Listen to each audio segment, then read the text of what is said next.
সুন্দর, খুব সুন্দর। আগে থেকে পছন্দ ছিল না, এমন সুন্দর হচ্ছে এখন, মনে হয় দেখার মতন মজা।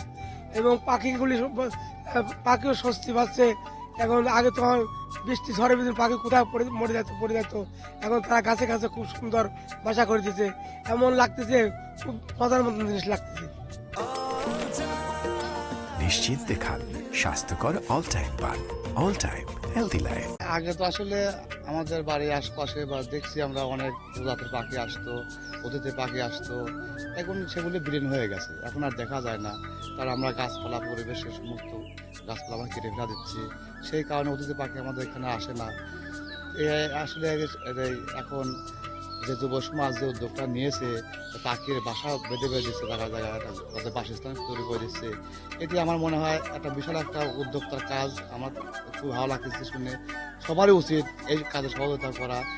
এলাকার তরুণদের যে নানামুখী উদ্যোগ, বিশেষত বৃক্ষরোপণ, এবং শুধু বৃক্ষরোপণ না, গাছেদের ভালো রাখার পাশাপাশি জীববৈচিত্র্য রক্ষায় পাখিদের ভালো রাখা এবং পাখিদের ভালো রাখার জন্য গাছে যেন পাখিরা বসে এবং সেই ব্যবস্থা করে দেওয়া, এটা খুব চমৎকার একটা উদ্যোগ।